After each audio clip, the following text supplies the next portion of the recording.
Okay, welcome everyone. We're going to start off with Ward. He's going to give a little talk about a subject that is a little more dense, but it's going to be important for what we're going to be studying from this point forward. So it's all yours, Ward.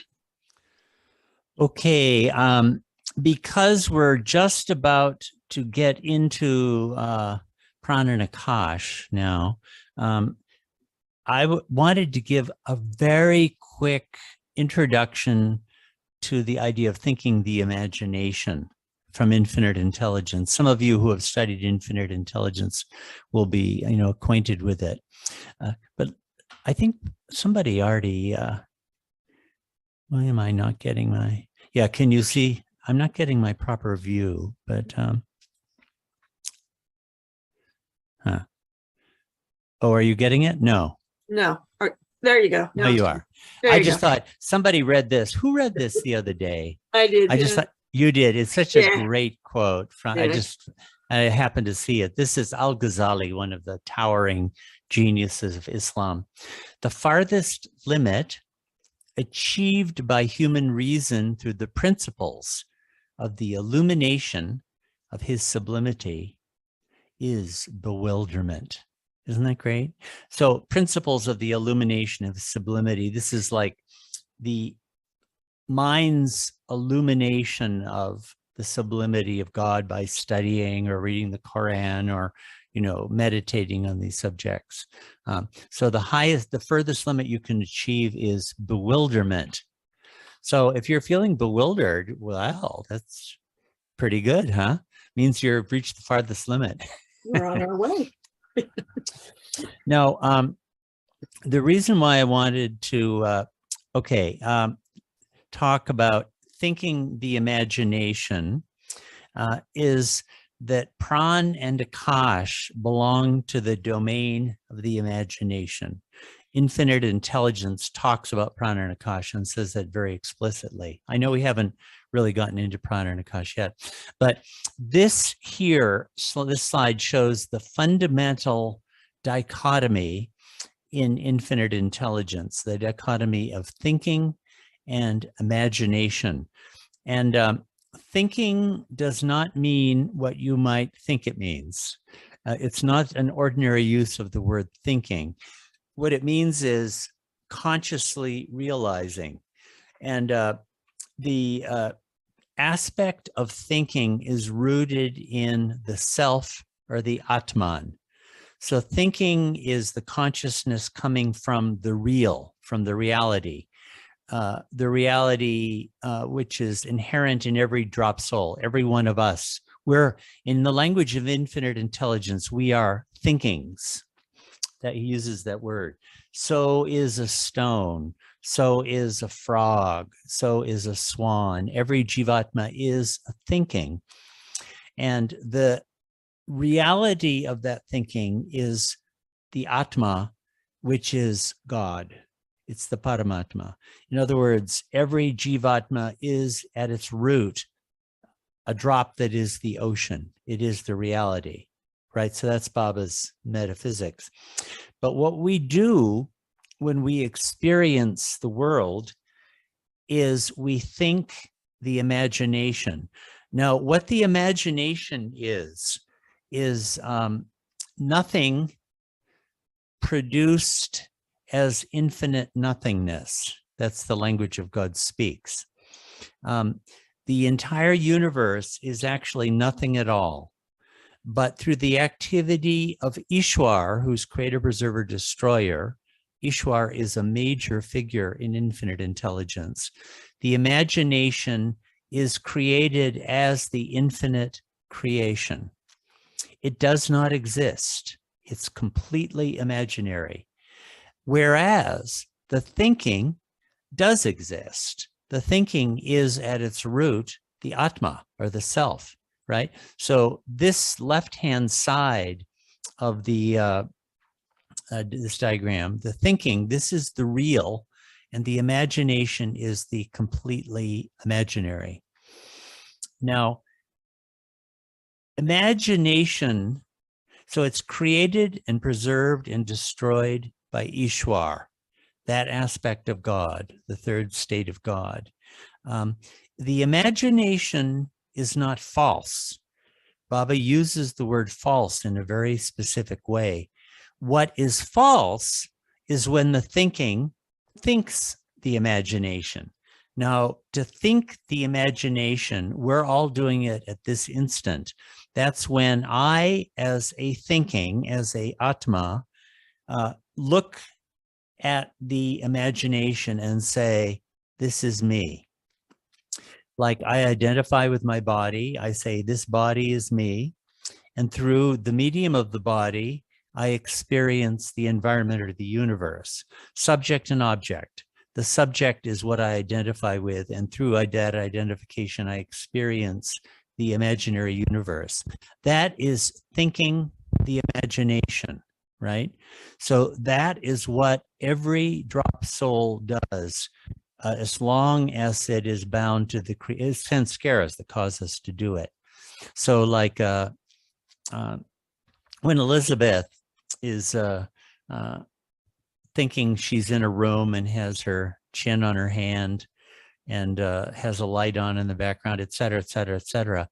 That's all false thinking, because it is attributing reality to the imagination, when in fact, imagination belongs exclusively to the thinking itself. I hope that this is making sense. So here's another expanded diagram. So you see the basic split. The thinking, all these thinkings are real, whereas the imagination is completely imaginary. So finite false thinking, that would be like in evolution, when you think finitely, when you're only finitely conscious, like a stone is only a little bit conscious. An ant is more conscious, you know, a bear is more conscious. Infinite false thinking is us, human beings, because we actually have infinite consciousness. The problem does not lie in the consciousness. The problem lies in what we're conscious of. We're thinking the imagination instead of thinking self or thinking God. But the thinking itself is infinite. Infinite real thinking would be a Majub or a perfect master or Baba, who has infinite thinking and is conscious of himself as himself. So you see, the whole thinking side of this is rooted in reality, whereas the imagination has this basic split creating it, Pran and Akash, which we're going to get into today. This is the primordial dichotomy, Pran and Akash. So that's what creation as causes is really going to tell us a lot about. Now, creation as causes does not explain that Pran and Akash comprise the imagination, or this distinction between thinking the imagination or any of that. None of that was explained to the boys. So I'm just providing that as kind of a global context. Here are some more, okay, here's a metaphor of it that you'll find in Infinite Intelligence. Jamshed's eye. Here, the state B, if you can see, is my little arrow showing up for you guys? No? I could get a laser pointer. Maybe I'll do that. Yeah, I see it. I can see it as long as you move it. Okay, you There can go. see it? Yeah, that's better. Yeah. That's better. Okay. In this state, this is the state of Ishwar, creator, preserver, destroyer. And Jamshed in the Ishwar state creates the entire universe. This shadowy Jamshed on the right is the universe, the gross, subtle, and mental sphere. Now, one of the things that Infinite Intelligence reveals to us that we wouldn't have known is that the entire creation is created all at once. It's not created progressively. It's created all at once by Ishwar. But what is done progressively is realizing, now we get down to the lower left-hand panel, where now Jamshed identifies with the form. Here it's an atom. On the right-hand side, it's a stone. And through that small opening, see, it's a small mirror. We show a growing mirror. He experiences a small bit of the created universe. So only what's within the frame of that mirror there is experienced by Jamshed when he identifies with an atom. When he identifies with a stone, the mirror is somewhat bigger, so he can experience more of it. Here, it's like a lotus. And because the lotus form is larger and more expanded, he can experience more of the imagination. Here as a monkey, he's experiencing most of it. And here, state D, as a human being, he experiences it completely. So he realizes the imagination infinitely. So this is infinite false thinking. Why is it false? Because he is attributing his own reality to the imagination. But the imagination is not real. What is real is Jamshed, but he's not looking at himself. He's looking at the imagination. So this is thinking the imagination infinitely. But in the last panel, the imagination is annihilated and destroyed. And here you see a rather complacent Jamshed who now thinks himself. He is having the I am God experience. So creating is what gets created, preserved, and destroyed in panel B is the imagination. And thinking or realizing is the realizing in the sense of making real or investing reality in, realizing in that sense. So Jamshed is investing parts of his own reality in the imagination. That is false thinking because he's not the imagination, he's himself. The imagination is not false. What is false is the believing that it is real. So that's a quick, very quick introduction to the idea of thinking the imagination. Let's see if there are any other slides. I mean, okay, I'll just, this is from God Speaks. And this is actually expressing the same idea, the top panel. Man is gross conscious through his gross body of the gross sphere. He is thinking the imagination, the gross sphere, through the medium of his gross body. God Speaks does not use the language of thinking the imagination, but that's what it's really about. So, and this actually expresses the idea of thinking the imagination also. Okay, this is a huge topic and we could spend a long, long time on it. But I just wanted to give a very quick mention because, as I say, infinite intelligence does not develop this much, but now we're going to find out. In fact, as I say, creationist causes doesn't use the word imagination and doesn't talk about thinking in imagination or realizing or any of this. That's all from Baba's dictation to the Mandali in 1926. But he makes it very explicit there that Pran and Akash belong to the domain of the imagination. In fact, you might say they're what open up and develop and project the imagination, this division between Prana and Akash. So anyway, I hope that makes a little bit of sense. It's a very, very quick presentation of a huge, huge topic. Okay, thank you, Ward. I don't know, do you want to take a few questions about it or should we just get into the reading?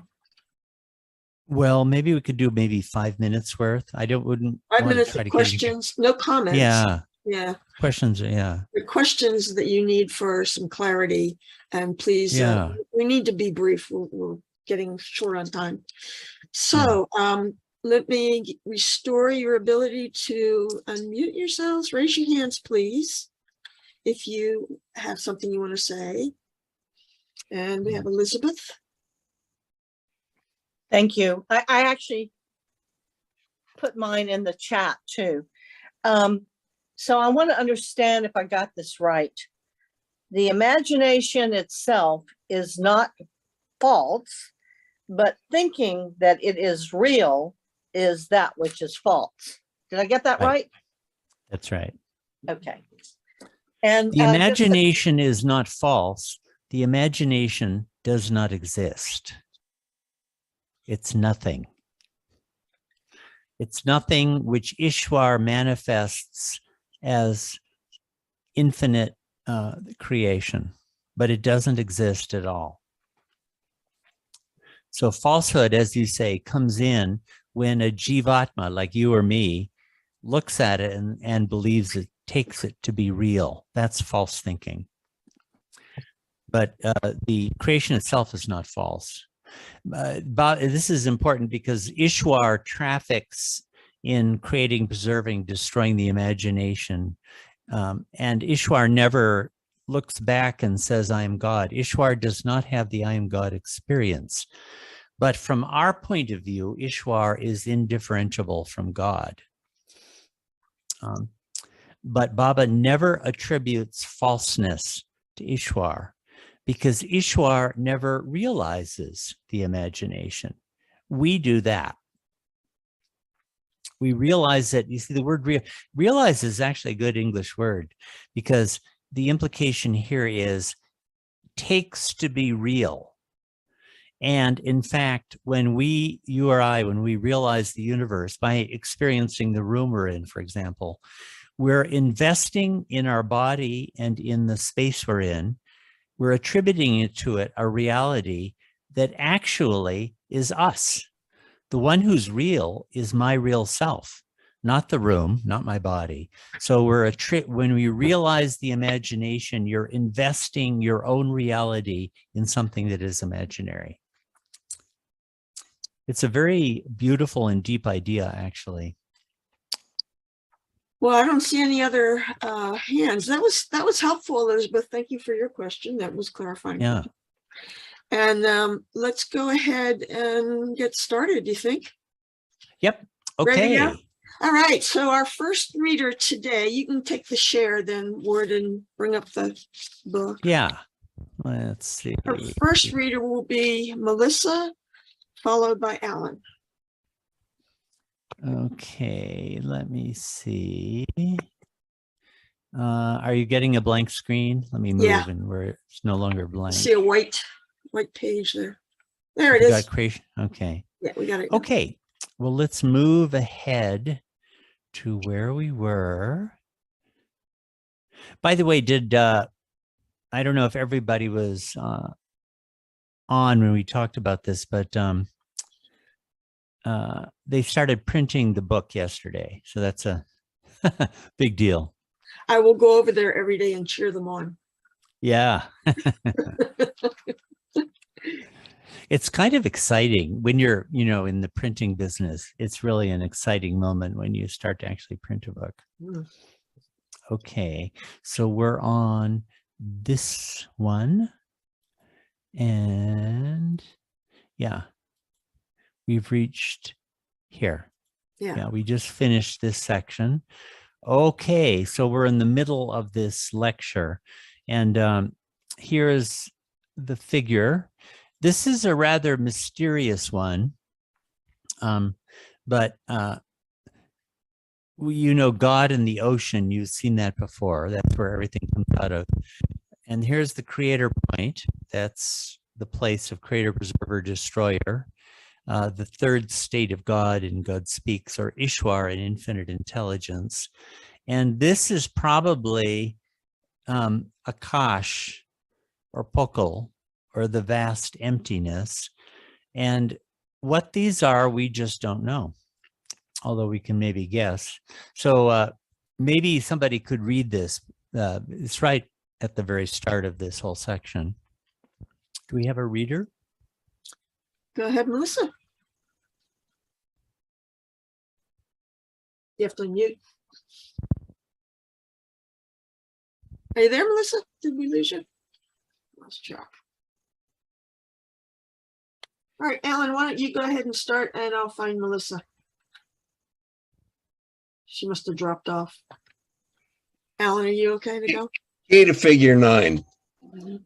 Figure 9 is based on perhaps the most mysterious and enigmatic of all the original diagrams in the explanations manuscript.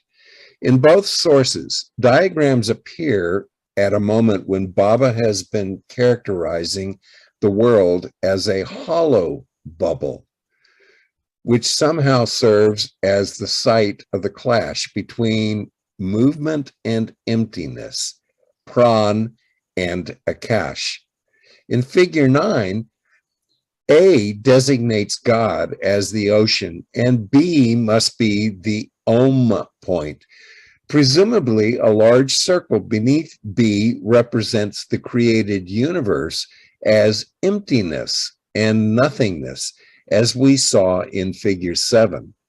The significance of the descending vertical line with dots along it remains altogether unexplained.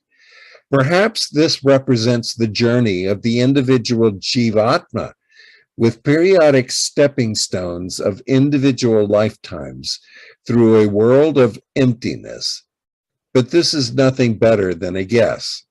Since the meaning of the source figure remains so elusive, the artist editorial team has produced in figure 9 that original diagram with little alteration or development.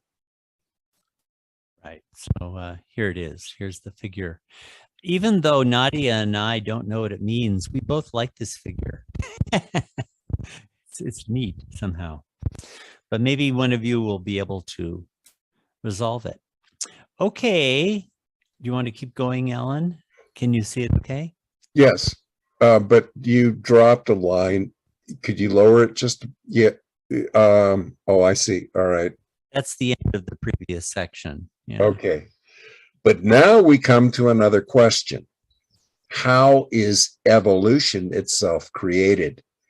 We have seen that the world is a bubble, and as such, it is empty, hollow, pokal. And it might be worth reading this note. This is an important word. This Gujarati adjective meaning hollow or empty or excavated is used by Baba to refer to what he elsewhere calls Akash, as he explains in this series of lectures and in other places.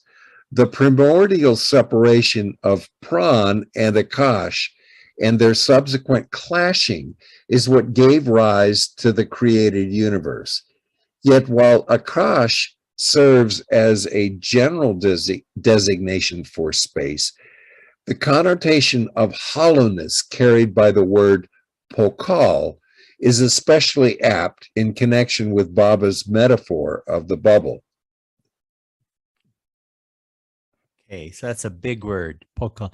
I can't pronounce it properly, but that L with the dot under it is arla, pokal.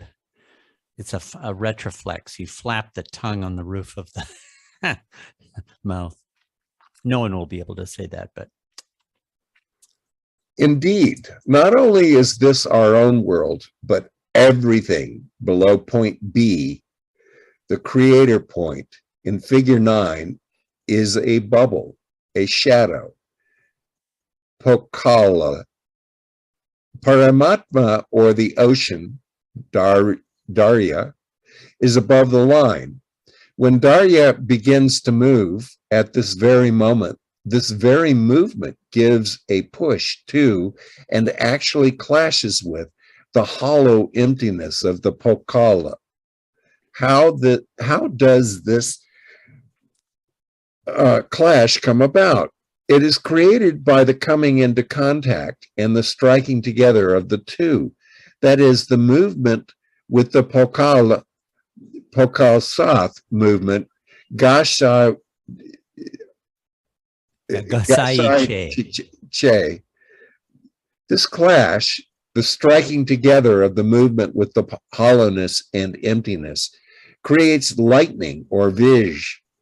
To understand this process clearly, remember and keep it in mind that movement equals energy equals universal pran.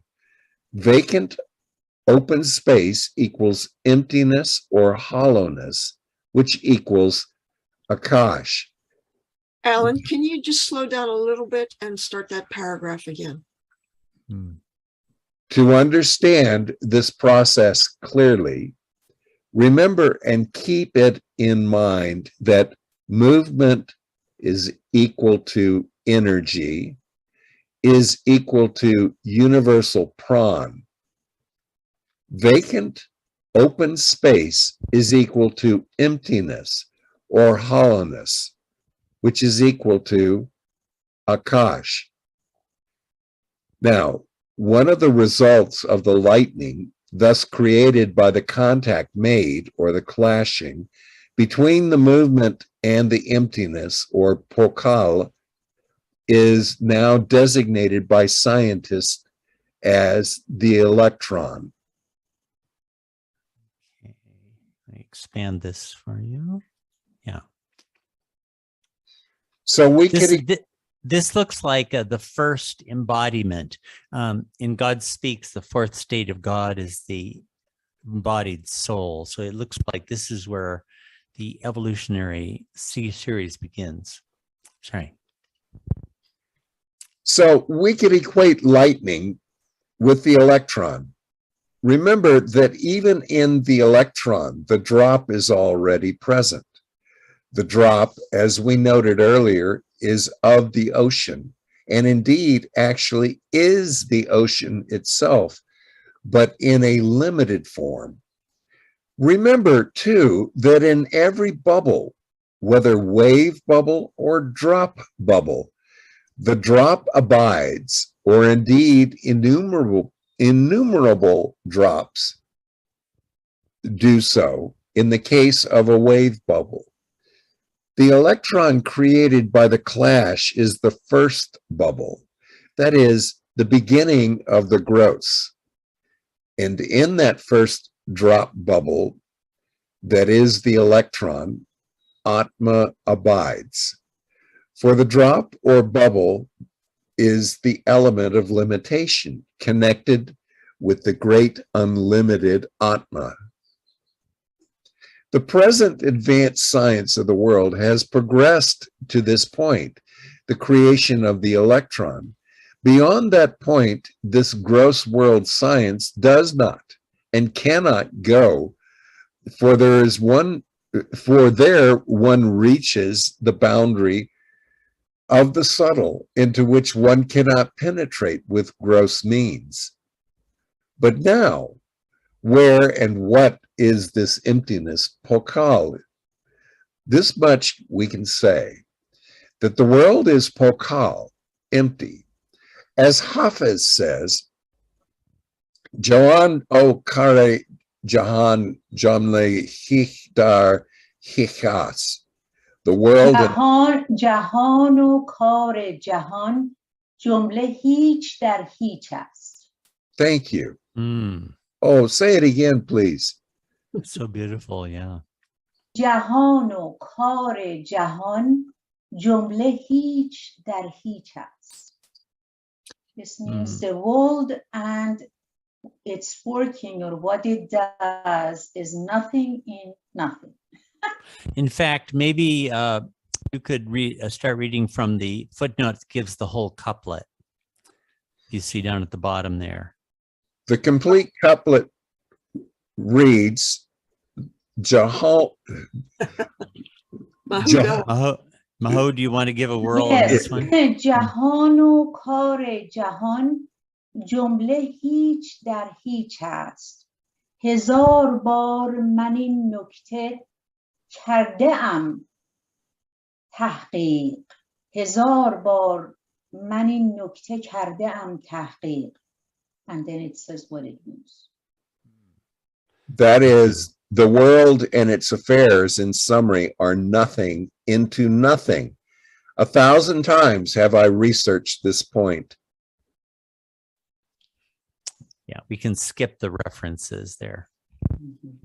Let us formulate a theoretical proof. We say that God is everything and God is everywhere. Therefore, there is nothing but God, which is to say that nothing is there. Nothing panche pokal bihiche, just as nothing is pokal, is also. So we see that out of the nothing, all this pasara gotala, all this spread of confusion emerges. Even this nothing is God, for God is.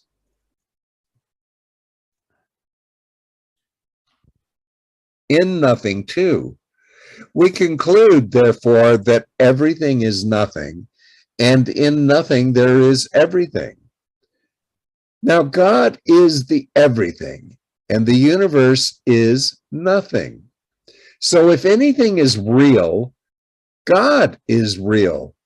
And the path, too, which is to say everything from top to bottom in a straight line, from God unconscious on the bottom through the planes to God conscious. Ishvar Anemarg Sivyanu Badhu Je Kotrur, apart from Ishwar and the path, all else is false. A Gujarati phrase translated literally in the text. And let's jump over to the next page and then come back to the key here. This is the end of the lecture. So this is illustrating what at first we were puzzled why this figure was here, but he's just said, apart from God and the path, nothing is real. So here you have God unconscious, the path, and God conscious. Well, the entire, gross sphere, the evolutionary journey, all the kingdoms of evolution are skipped. So it seems to be illustrating that idea. Ishvar ane marg sivainu baduj kotu. Apart from Ishwar and the path, all else is false. So going back to the Can we pause here for a moment? I think people are getting a little overwhelmed. Yeah. Mm-hmm. Okay. So do you want to read that last page again, Alan? That could be a good idea because Yeah. it's this is very dense, as you guys can see. Yeah. And we're recording it, I know, but we want to at least absorb a little bit of it from our time Where together. should we start from? The page before that at the bottom. Okay, this was the last page we did, and this is the page before. Where do you think? Yeah. So the present advanced science of the world. Start there. That's good enough. I think agree. That'd be a good idea. The present advanced science of the world has progressed to this point, the creation of the electron. Beyond that point, this gross world science does not and cannot go, for there one reaches the boundary of the subtle, into which one cannot penetrate with gross means. But now, where and what is this emptiness, this pokal? This much we can say, that the world is pokal, empty. As Hafiz says, Jahan o kare Jahan jamle hich dar hich ast. The world and all its workings is nothing into nothing. Let us formulate a theoretical proof. We say that God is everything and God is everywhere. Therefore, there is nothing but God, which is to say that nothing is there. Right? Nothing. Do you guys get, he's doing kind of a wordplay. There is nothing but God. In other words, nothing is part of the picture. There is nothing but God. But nothing is there as nothing. He's trying to explain the relationship between the everything and the nothing. Can you Nothing. say that again, word, please? The relationship. Yeah. Where he says, God is everything and God is everywhere, right? Well, that makes sense. So you could say, there is nothing but God. God is everything. There is nothing but God. But when you say there is nothing but God, you are saying that there is nothing. But it's nothing. It doesn't exist, but it exists as nothing. This is central to Baba's metaphysics of the everything and the nothing. The nothing is a necessary adjunct to the everything, but it doesn't exist. It's not real at all. Nothing. Panche. Ward, little help, please. Nothing panche pokal biche. By the way, che means is. So Nothing panche pokal biche. And then that gets translated in what follows. just as nothing is, pokal is also. You get that pokal is the word for emptiness or nothing. So we see out of this nothing, all this pansara gotala, all this spread of confusion emerges. Yet even this nothing is God, for God is in nothing too. We conclude, therefore, that everything is nothing, and in nothing there is everything. Now, God is the everything, and the universe is nothing.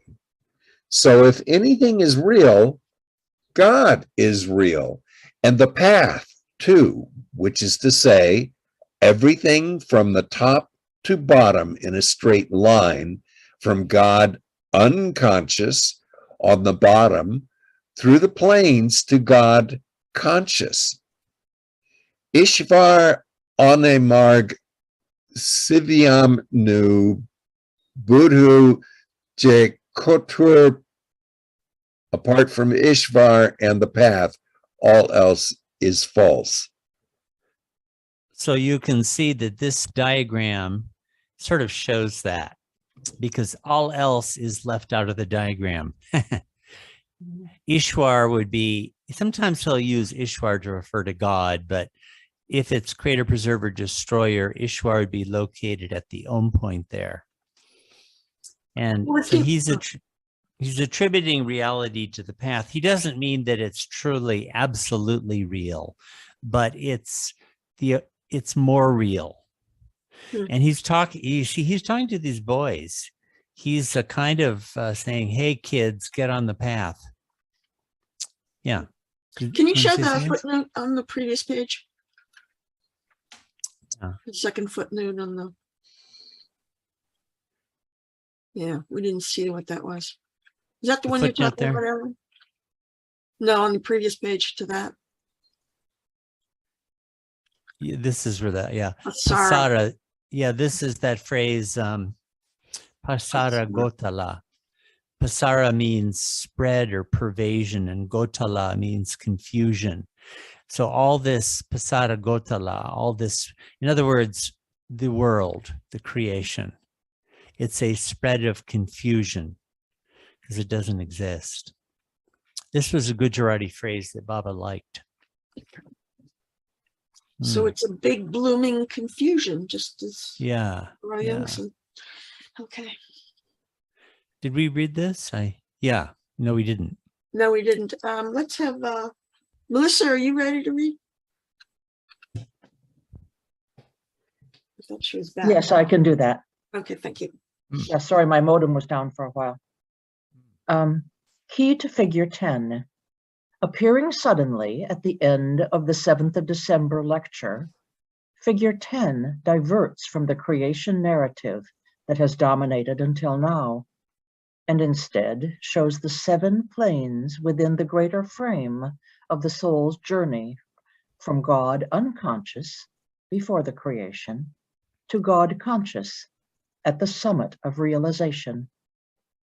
Though this entire greater movement from God unconscious to God conscious is the story of the divine theme, figure 10 does not depict the stages of creation, evolution, or reincarnation, but involution and realization only.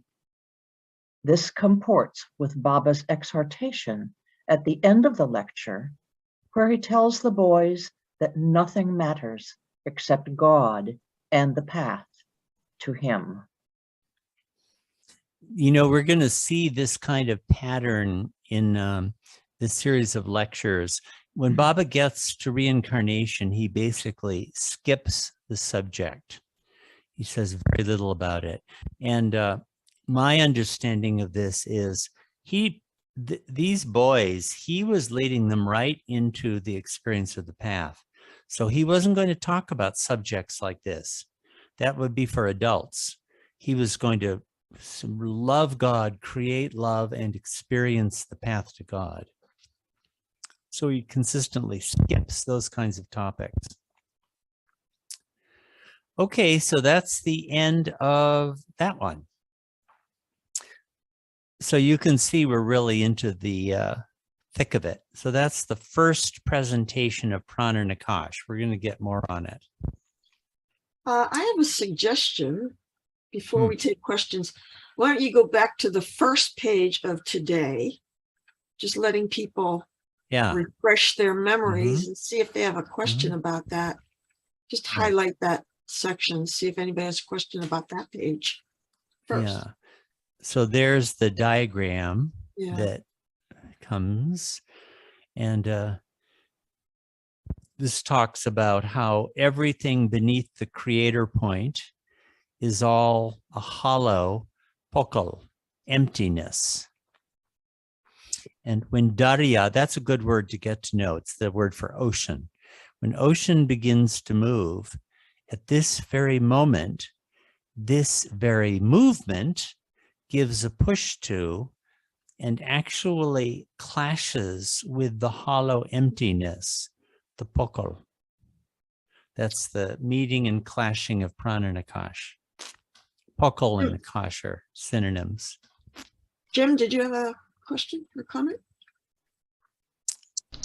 Yes, it seems that Prana and Akash, although they were created, were prerequisites for creation.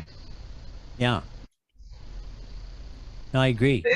They had to be there in order for creation to take place. You need the movement, the energy, and all the space. Is that correct? Yeah, no, I think that's true.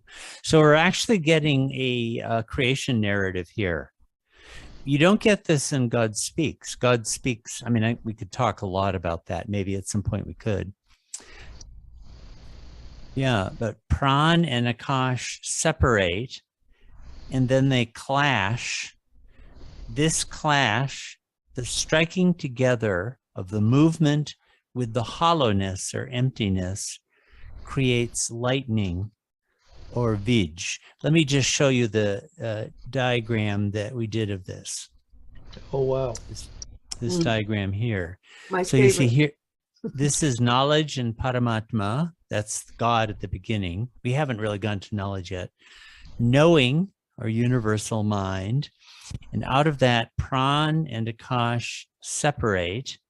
They meet and clash, producing lightning or Vij.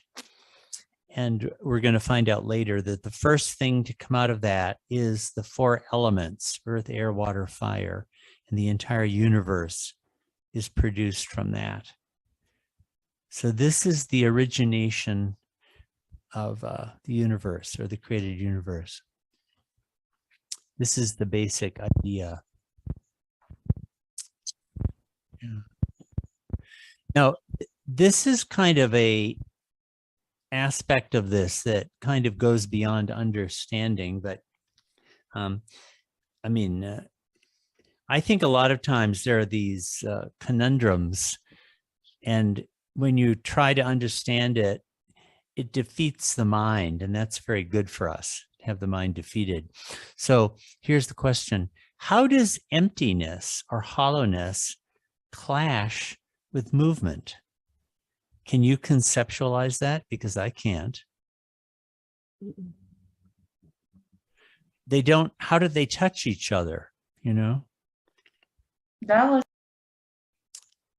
And Raise one your thing to- hands to speak. Please raise your hands. Yeah. Anybody? Sorry, Elizabeth has been waiting. Go ahead. So I have one question and one comment. So regarding the movement, so in God Speaks, it says that the urge comes before the whim and the movement. So I just want to, so I'm wondering if so maybe this is related to the pre-knowing, all-knowing. But anyway, I just want to know the relationship between the urge and the movement, which leads to the clash. That was one. The comment was the figure 9, to me, looks like a baseball. And when I'm comparing that to figure 10, so that vertical line with the dots, if you go to figure 10, can you go to figure 10? So you can see the figure 10. Okay.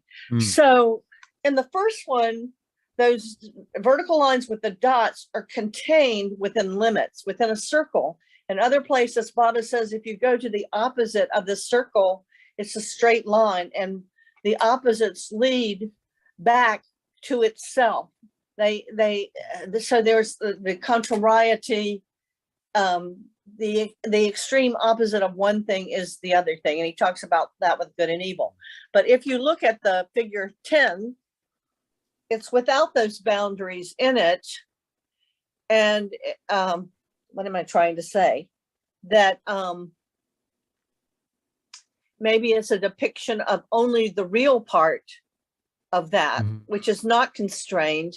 So there are no boundaries in that one. And the unconsciousness and the consciousness of God and the quote real seems to be what is the focus in there. Anyway, any comments on the urge whim and the other baseball limitation and the unlimited real? The urge and that whole theme. Let's take that up later. You see, God Speaks is giving a different creation narrative. Because what is the whim? The whim is, who am I? But this account does not mention that. There's no question, who am I, that gets brought up here. So I'll just say what I think is that this is a creation narrative that focuses on the imagination, the object of consciousness, which is the imagination, whereas the whim narrative is focused on the subject, the I, who am I, the real, the thinking, rather than the imagination. Now that may be too difficult but I'll just flip that out there for the moment. But you notice this is a different creation narrative than we get in God Speaks. God Speaks doesn't mention Prana and Akash explicitly, and this doesn't mention the original question, who am I? Ward, Never brings that up. Would you say that the clash of Pran and Akash is the beginning of duality? It's necessary for duality. Yeah, I would say so. I mean, there's kind of the precondition that Prana and Akash have to separate from each other. But it's when they meet and clash. Here's what I would say, that is the emergence of the fourth state of God, the embodied soul. The Jivatma, the drop soul and sanskaras come into the picture at that instant when they clash. Okay. Because when you just have prana and akash separately, they belong to the imagination. There's nothing real there yet. The Jivatma, the soul, has not entered into the story. But when they meet and clash, then you get the drop soul that says, I am an electron. And the journey of the soul begins. Mahu. Thank you. Ward, I still like to go back to this, whatever we're discussing for past probably 5 minutes. I like to read this part and then refer it to the figure and then get more explanation from you if you don't mind. That way, hopefully it stays with me. It says, we have seen that the world is a bubble and as such, it is empty, hollow, pokal. Indeed, not only this, our own world, but everything below point B. Okay, so up there, that the half circle is Darya, ocean, right? Point A is God, and then there's a creation point, and then underneath is this bubble or hollowness or pokal. However, Cassandra or I don't know who's showing, but can we go to the text, please? Word or I don't know. Then okay, pokal. Okay, Paramatma or the ocean, Darya, is above the line. When Darya begins to move at this very moment, this very movement gives a push to and actually clashes with the hollow emptiness, the pokal. You did mention that. I'm still trying to absorb this. There's a reason Baba is explaining all this. You also mentioned, maybe I misunderstood just now, that even point A is imagination.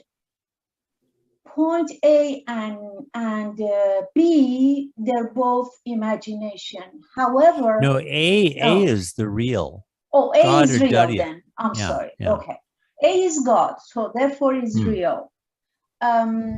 So when it says when A is moving and then had that encounter with hollowness, it creates the clash. Is it, I mean, just, I know we don't want to go to God speaks, but could it be a time where the unconscious God asks himself, who am I? And then he begins to do something about it. That narrative will ultimately need to be correlated with this one, no doubt about it. I mean, we're talking about the origination of creation. Yeah. Right. So that might be something for us to, at some point, delve into and work out a little more. It'd be good for us to read more first, though. Yeah, but notice that he doesn't mention that. Can you please show that other figure when the clash happens and it strikes the two together? Yeah. And does it make the pokal to move at that point? So does movement impacts pokal? Pokal doesn't move, but movement becomes associated with pokal. I see. Okay. Associated with pokal. Now this is part of what makes this topic kind of beyond the mind, is this. You know, if you think about the original state before prana and akash separated, Baba gives the metaphor of the infinite ocean, right? Right. And it's the best metaphor that I could conceive of giving, but it has this misleading implication. When I think of an infinite ocean, I think of this vast, dark, black ocean extending infinitely in every direction, right? Don't you think about something sort of like that? Yes. But that conception of it as space, the infinite ocean has no space. So our basic idea of it is wrong.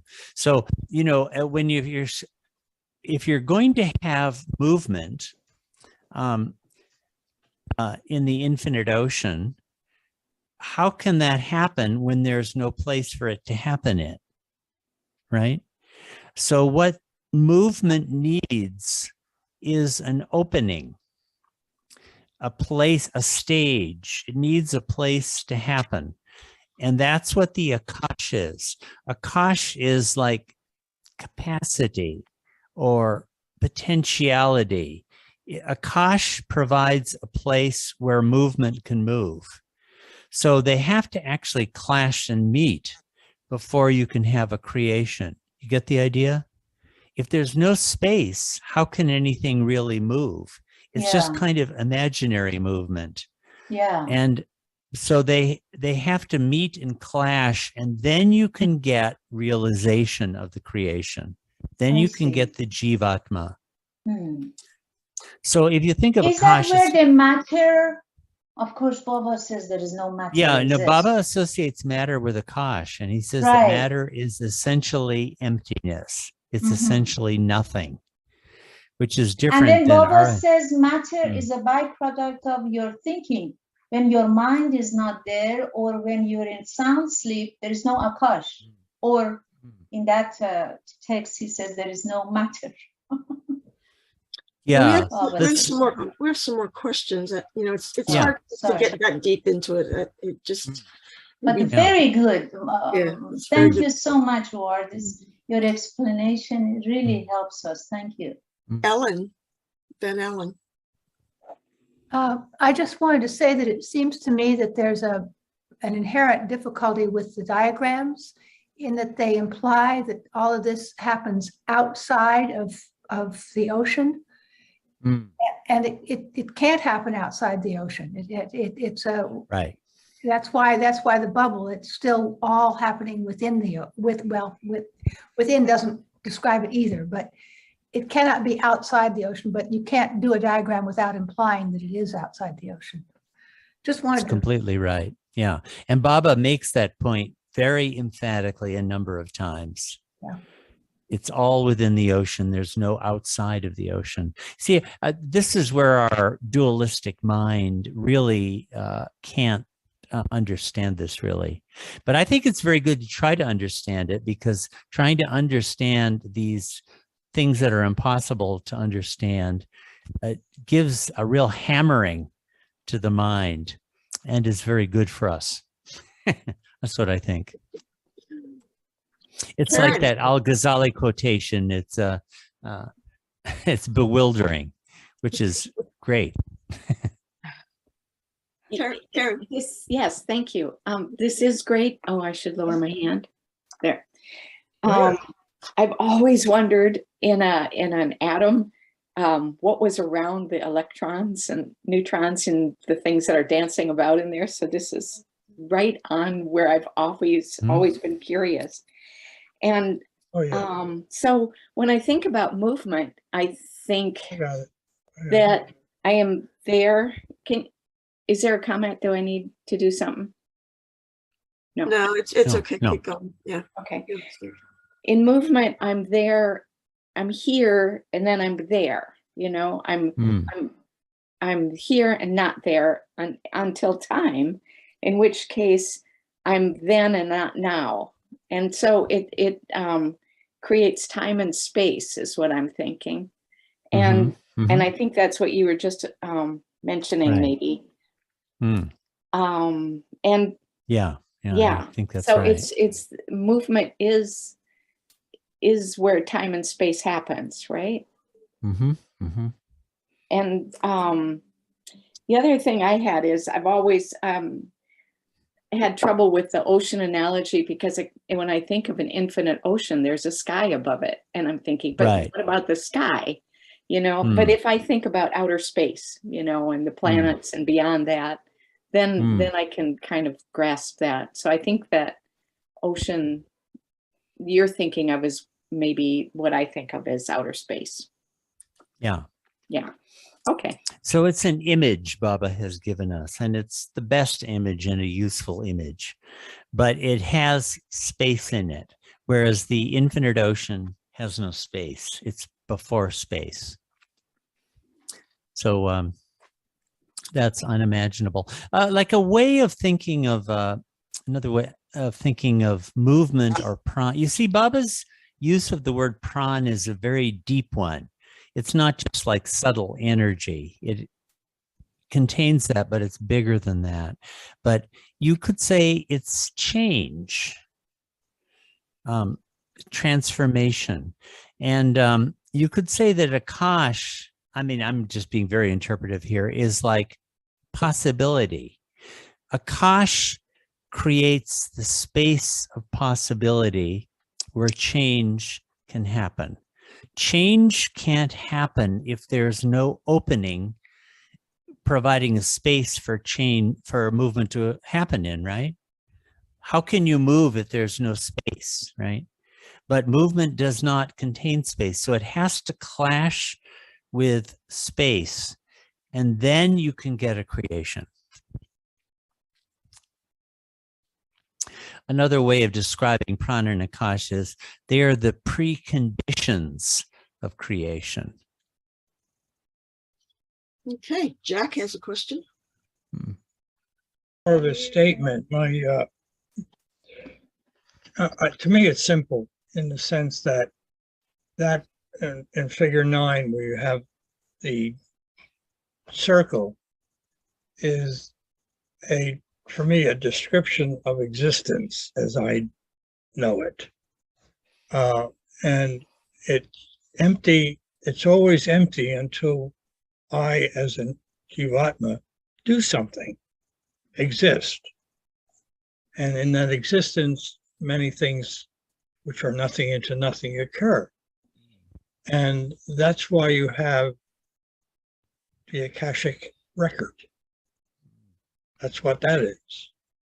It's a record of all of human thought and feeling and whatever of existence. And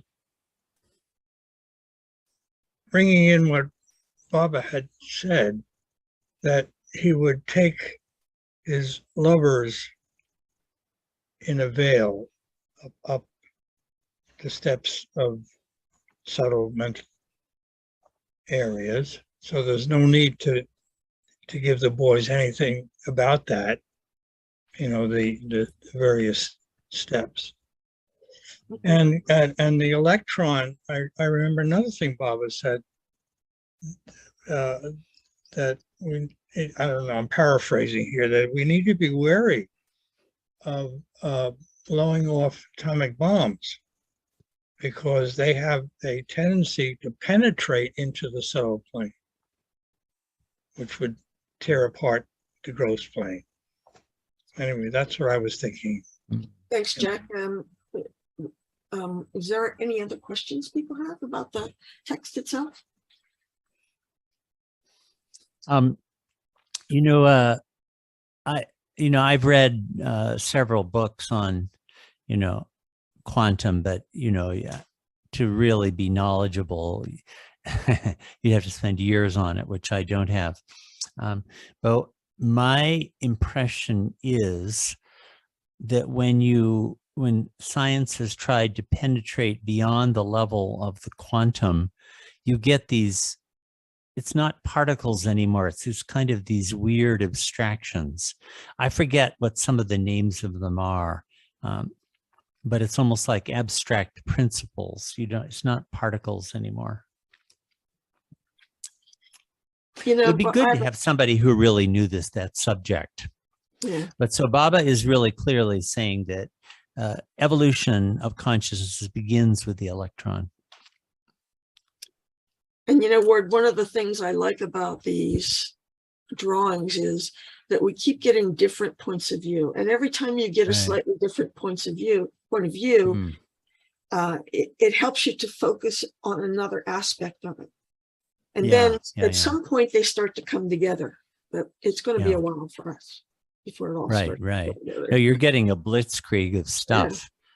I hope this is all making sense, but isn't it amazing that Baba was giving this stuff to a bunch of kids? Unbelievable. And for us adults, we have to record it so we can go through it over and over and over again. But I mean, you can see it. It's just obvious to me. A simple paragraph like this one that we read, you could spend weeks meditating on this. You know, the bubble and bubble, shadow, Paramatma is above the line. When Darya begins to move, this very moment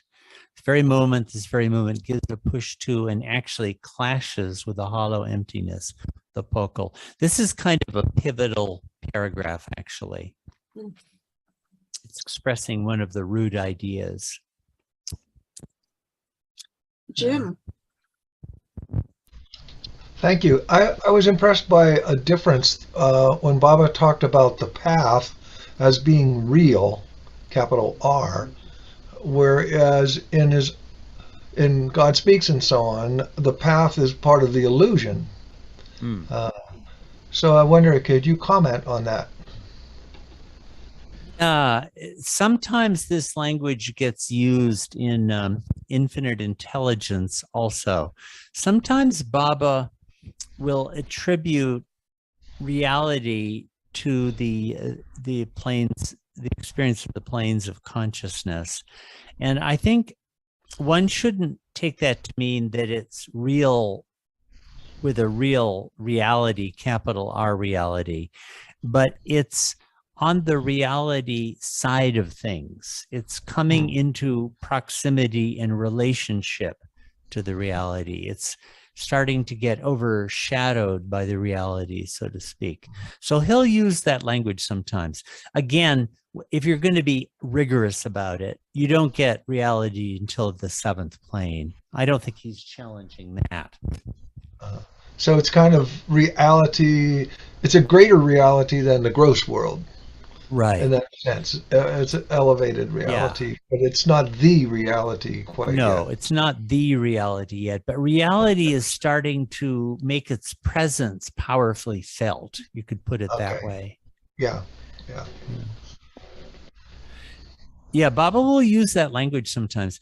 You know, Baba is using language to try to communicate truths that are beyond language.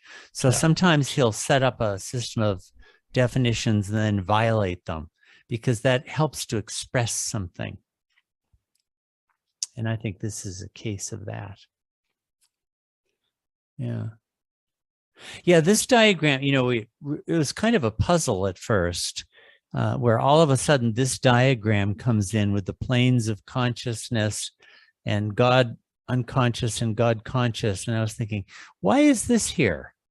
But it's like his version of the end of the lecture. Instead of saying create prem, he's saying, hey boys, the only thing that matters between the unconsciousness that you originated in and conscious realization of God is the path to God. Forget about the rest of it. So it's a way of saying create prem or enter the path or focus on the real. That's another version of the same theme, you might say. Cheryl. Quantum physics. There are actually particles. I don't know whether I think they're neutrinos, and they are potentialities. And one is clockwise and one is counterclockwise. This is in physics. Right. It's been for a really long time. And then there are other particles with all kinds of strange names like quarks, and I can't remember all of them. Right. But it's very interesting that prana and akash are potentialities, and these subatomic particles, which you cannot capture in a moment of time. You can't get to them because it's like if you kind of nail them down. You can't nail them down. They're Right. potentialities of either counterclockwise or clockwise energy or movement or something. But anyway, sorry. Spin. They talk about spin. Yeah. That's right. It's counterclockwise and clockwise spin. Yeah. And they are potentialities. You know what that makes me think? It'd be really good if, a high-powered scientist, knowledgeable in this, would really enter this discussion and study these things. But when I look at a lot of the quantum weirdness, what it makes me think is they're trying to understand the domain of the imagination. Remember, thinking and imagination. So when you get into the realm of and they're trying to unpack principles of the imagination itself. So that when you think the imagination, you start to get into the domain of concrete reality, so to speak, false reality. But these things are in the realm of the imagination itself. And that's where the quantum weirdness starts to come into the story. Cheryl, I think they've been reaching that limit and trying to pierce beyond that limit. Cheryl? Thank you. Sorry for the problem before. So 2 questions, Ward. One is, what reflection have you had on how this is number 1, is the separation between Pran and Akash happens? What causes that separation so that then they can come together, or that Baba says then they come together and clash? What causes the initial separation of Pran and Akash? Yeah, you see that Baba hasn't given a cause here. I would think somehow all of this would have to be correlated and coordinated with the God Speaks narrative of the whim of God arising. And there is a section, it would just be, we'd really have to spend a long time reading it, in the 10th state of God, where he talks about perspectiveness, the topic of perspectiveness, that would be relevant to this. But here's another possible way of understanding this. Baba's trying to explain in concepts and words something that is really beyond the understanding. And maybe this would be the case, that the instant that Prana and Akash clash and the Jivatma manifests and embodiment starts, as soon as that has happened, this prehistory is necessary. It has to have happened, right? That Prana and Akash separated. But since Prana and Akash are purely imaginary, that never happened at all. It's just that once you start to get thinking the imagination, it has to have happened, but it never did happen.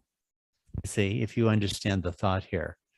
It's a necessary prehistory, but it never really happened. But once creation starts, it has to have happened. Did you have another question, Cheryl? Yes, I do. I just want to write that down, but it never really happened. Sometimes I really want to capture something that's said. Okay, thank you. And then the second question is that thinking the imagination is hollow, it doesn't exist. And yet my question is, but it still has substance. I mean, I have. Now remember that imagination is composed not just of Akash, but of Pran too. Both of them comprise the imagination. But so there's, okay, so I mean, this is a kindergarten question, but I still have tried to wrap my head around it before, and today's session has brought it up again. So there's substance. I mean, even though I'm told a desk, I heard this a long time ago in like junior high school or before, desks are hollow. My body's hollow. It doesn't have substance. It's more air than anything else, or space. But yet, the stupid little analogy, if I can pinch myself and it hurts, there's some substance. They are not just physicality, but feeling, reaction. How is that nothing? I understand on one level in a bit, but on another level, I just can't make the leap. Okay, one thing is that nothing and emptiness are not the same thing here. Nothing and nothingness are the entire illusion, the entire imagination. But actually, the imagination is comprised of pran and akash. Pran is part of the imagination also. So I think those ideas should be realize a difference. Nothing and pokal or emptiness are separate from each other. But the substantiality you're talking about is the experience that happens once you start to think the imagination in that. You see, that's why it's useful to have a grapple of that idea. You've taken the imagination to be real. So the substance that you find in the imagination is actually something you've invested in it. It doesn't belong to the imagination itself. I'm sorry, I almost got it, and then my mind collapses into a million keys on a typewriter. Could you just repeat that last line again if you can? Or I can listen to it later, but say that again.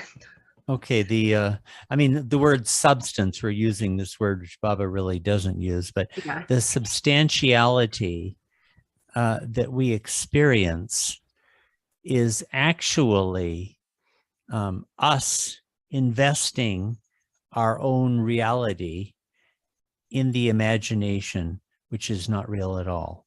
We're imputing it to that. And because we do it, we believe it to be real and we experience it and we're conscious of it. But actually, the imagination doesn't exist at all. The reality is coming from us. Coming from us, you just said, which is our essential us, our real Right, us. the real self, yeah. The Atma. This is where thinking the imagination and infinite intelligence is really helpful. Actually, it's a. Well, I've read it and I did a big seminar with you on it, but Yeah, I know. At the moment, it's a with very everyday very living, hard. I wish I could have more of a comprehension of the hollowness of things, that it's all just my imagination. I'm imagining whatever. That would be so helpful to me in terms of, we talk about, Baba talks about getting on the path.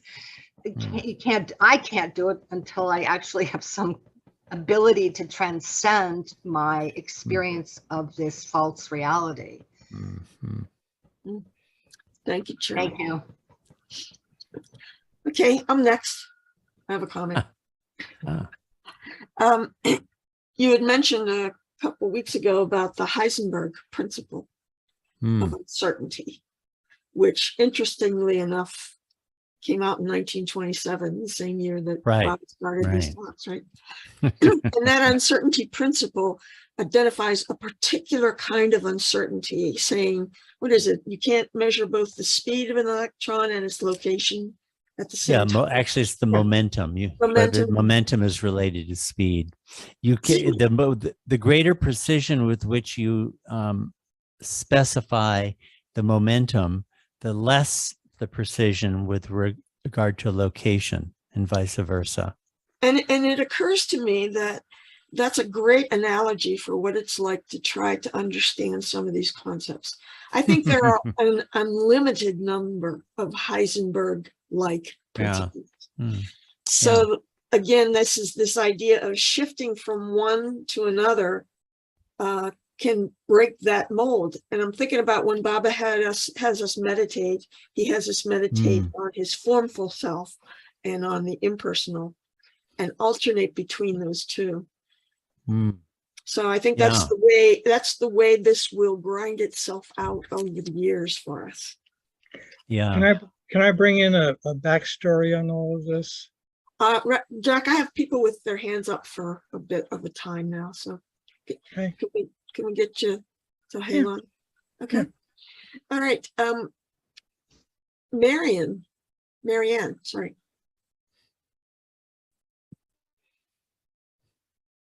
I think Jim was before me. Jim has had a chance to ask several questions, so I like to let people who haven't asked their questions yet go first. Okay, thank you. Mhm. So Ward, the Jamshed's eye that you explained to us earlier helps me to wrap my head around this concept of the real and the imaginate, thinking and imagination, thinking being real and imagination being not real. And just the perception of Jamshed, as the real, and then bit by bit by bit, the imagination takes form, or is recognized. He realizes it more and more. Yeah, he realizes it more and more. And so I just wanted to thank you for using that that picture diagram, because it helps me to understand more what Baba is meaning by Prana and Akash under that heading of imagination, or the false. Would that be false? Well, where no, falseness that's in thinking. That's in thinking. When you take the imagination to be real, that's where the falseness comes in. But the imagination in and of itself doesn't exist. There's no question of falseness. Yeah. Right. But you can see imagination, there has to be some principle of differentiation by means of which it can come up with a multiplicity of things, right? You've got to have, to create a diversity, you have to have a primordial dichotomy at least. And that's where Prana and Akash comes into the story. It creates the multiplicity of forms within creation. And it's those forms that we realize and take to be real. And that's where our false consciousness comes. And I really liked your explanation of Prana and Akash, that Pran being movement, it needs some place to move in, because the ocean has no space, which I never really thought about like that. And so movement is it has to have, it provides Akash provides the ability for movement to happen. Is that correct? Yeah. And one way I think of it is it's an opening. If you have the sort of this impenetrable unity with no space or no time, it's like a closed system, and you have to have some kind of an opening in which happening can happen. And Akash is the opening. In that sense, Akash is potentiality. In that way, it provides, Akash never does anything, but it provides the stage or the space in which happening can happen. Because that infinite ocean is completely impenetrably closed, because there's no space there and there's no time there. How can anything happen when there's no space or time? Yeah, and that's why when you look at Prana and Akash and imagination, you can say nothing's happening. Right. It isn't real. Yeah, that's right. Yeah. So you have explained it really, really well, and I appreciate it. Thank you, Mary. I mean, this dichotomy is very primordial. The more you think of it, the more movement and you see hollowness. Pokal has that implication of hollowness. It's sort of like not just space, but wanting something to fill it. Hollowness seems to imply that, doesn't it, to you? Hollow, you feel keenly the emptiness. Well, it's hollow because it wants Akash. It wants Pran. It wants some Pran to happen. Yeah, hollowness elicits Pran. Right. It's Yeah. very Buddhist in its concept of Mhm. dependent things that are dependently co-arising. They cause each other to arise because they can't exist without the other. That's right. Yeah. That's right. So that's why when we talk about Pran and Akash separating originally, well, it's like this is just me talking, but it's like that's the necessary story, right? That has to have happened. But if you're going to ask, when did it happen? I think the real answer is it never did happen because the imagination doesn't exist. But if you're going to take it to exist, as soon as you've done that, well, that's the what do you call a movie that goes back to the pre-story, you know? Prequel. You have the prequel. That's a necessary prequel. It has to be there or else you couldn't have had this happen. But if you're going to ask, when did the prequel happen? The real answer is it didn't happen because it doesn't exist. So that's one of these contradictions that you can crash your head on, and it's very good for the head to have to deal with things like that. So take your medicine. It's very good for you. Yeah. Jim Wilson, you waited long enough. Go ahead. In reflecting on our thinking about things, what came to mind is that we are dealing with trying to say something exists and does not exist at the same time. Yeah, And that's right. this is a very hard concept for the West, you know, because we want a real definite, something to be definitely defined and limited and what have you. But I think in the East, when Baba was talking to his Mandali and stuff, it's a little bit more accepted.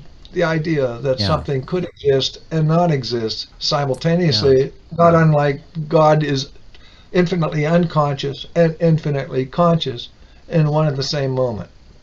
So, Right. So it's something that's just mind-boggling, and so we enjoy having our fun with it.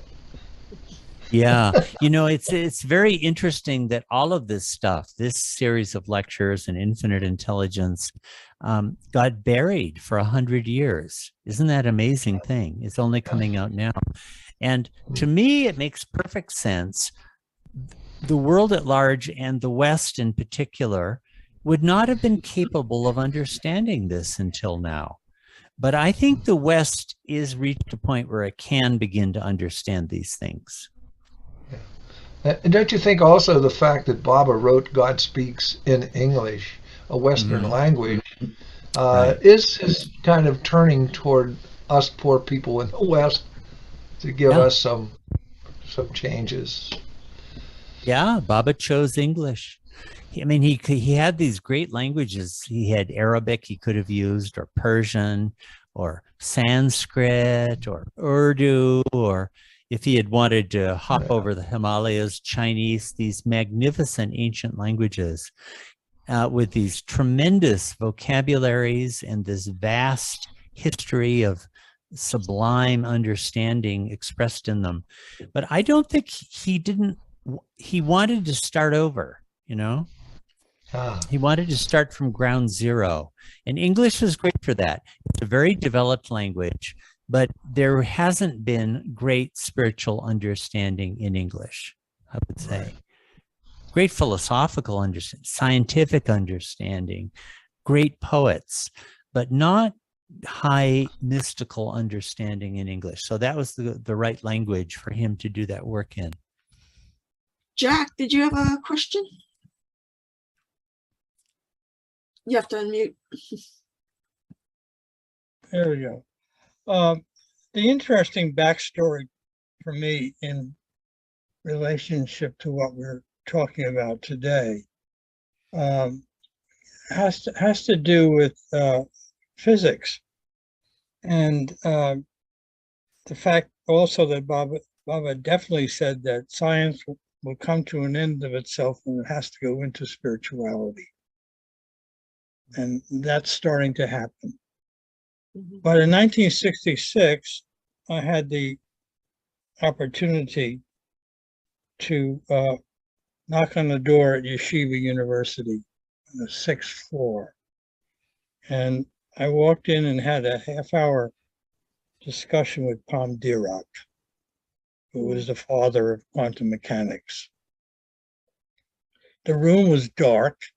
he was sitting at his desk, his back to a window with the blinds closed. And one of the questions I asked him at that time, I'll never forget it, is, what are you doing? And he gestured in his silhouette to the behind me, and there was a blackboard. And he said, I'm trying to figure out what it's all about. And it's interesting, in later years, and due to the improved ability of humans and scientists, they were able to come to a point where they could look at, basically through an electron microscope, developed much more than it was back then, where they seen stuff coming out of nowhere. And still haven't figured out what that was all about. You know, it's interesting because they say that a vacuum is an unstable state. Yeah.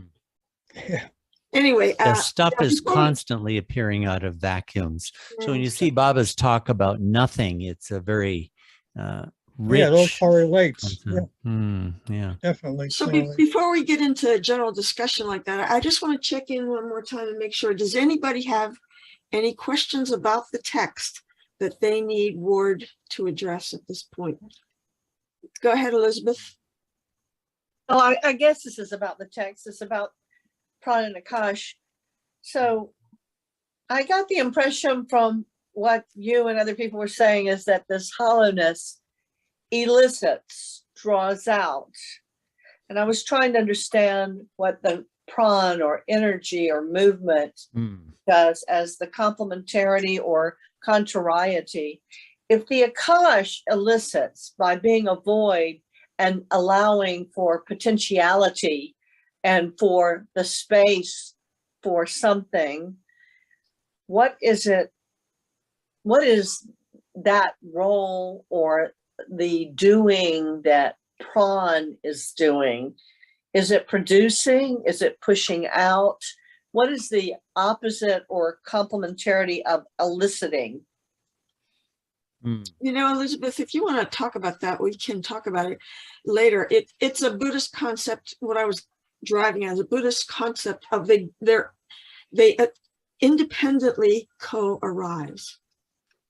So they're independent, but they are co-arisen, and in that sense, they have to depend on one another. One cannot exist without the other. It's exactly the same as having opposites. Anyway, I didn't mean to take over the discussion there. But I had thought about that too. Buddhism has the idea of pratitya samutpada, dependent arising. And this does make me think of that. They're necessary co-conditions of each other. Yeah. We did have there was a fellow who, after a discussion of this in Myrtle Beach, went to a restaurant. He's a scientist and did experimental research. He had ordered prawn and squash. And so we wanted to know if they clashed and if it produced subtle gases, but he wouldn't tell us that. Well, I was thinking we forgot to get a joke from Jim before we start, so we'll let that one take its place. So, I'm going to stop the recording in a moment. Let's say the Beloved's prayer, and then we can hang out and chat for a bit. How's that? All right. Feel free to unmute yourselves and join me and Ward in saying the Beloved's prayer.